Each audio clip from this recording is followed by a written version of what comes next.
Disaster tourism is the act of traveling to a disaster area as a matter of curiosity. Examples: Greater New Orleans area after Hurricane Katrina. Disaster tourism took hold in the Greater New Orleans area in the aftermath of Hurricane Katrina. There are now guided bus tours to neighborhoods that were severely damaged and/or totally destroyed by the flooding. Some local residents have criticized these tours as unethical, because the tour companies are profiting from the misery of the communities and families. The Army Corps of Engineers has noted that traffic from tour buses and other tourist vehicles have interfered with the movement of trucks and other clean-up equipment on single-lane residential roads. Furthermore, during the first 6 months after the storm, most of these neighborhoods lacked electricity, phone access, street signs, or access to emergency medical or police assistance.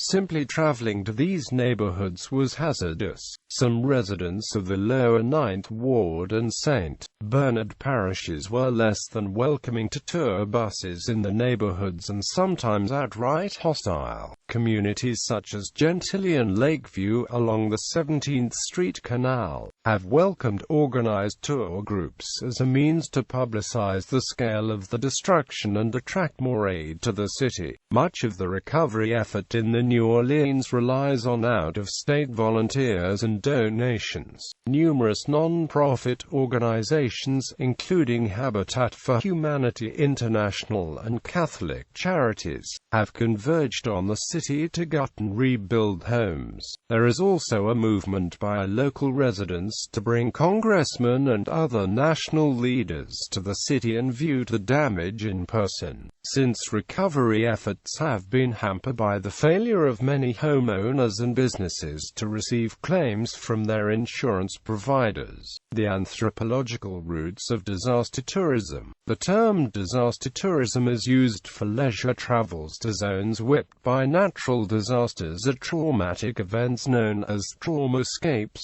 Some scholars argue that these sites offers a message to visitors and tourists in order for them to interpret their own life. Disaster tourism offers a pedagogical instrument to community to accelerate the time in post-recovery process. Rodan Fizanelli, lecturer at University of Leeds, called the attention to the needs to articulate transdisciplinary research to understand Tana tourism or disaster tourism. Recently, philosopher Maximiliano Costagna coined the term Tana capitalism to refer to a climate of social Darwinism aimed at fostering the survival of the strongest. In this climate of struggle, only a few win and the rest loses. It explains our obsessions for consumers' news or images related to terrorism attacks, traumascapes, disasters and so forth. Costagna writes that the society of risk has set the pace to a new society, Tana capitalism, where the main commodity is death. Not only we consume death everywhere in cultural entertainment industry, but we reinforce our superiority by witnessing the other's suffering. This allegory is based on the myths of Noah's Ark, which is considered by Costagna as the first genocide. In this mythical event, God divided the world into victims and witnesses. This logic of supremacy of those who live over dead is reinforced by Christ's crucifixion. Nowadays, a new segment of tourists travel to zones of mass death known as areas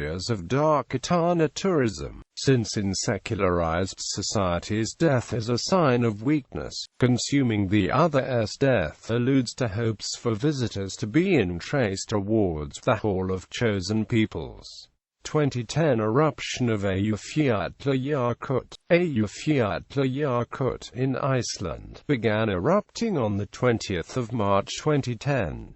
At this time, about 500 farmers and the families from the areas of Fljótshlíð, AU fuel and land AU were evacuated overnight, but allowed to return to the farms and homes after Civil Protection Department risk assessment. On the 14th of April 2010, AU Fiat Yakut erupted for the second time, requiring 800 people to be evacuated. In the wake of the first eruption, tour companies offered trips to see the volcano. However, the ash cloud from the second eruption disrupted air traffic over Great Britain and most of northern and western Europe, making it difficult to travel to Iceland even though Iceland's airspace itself remained open throughout.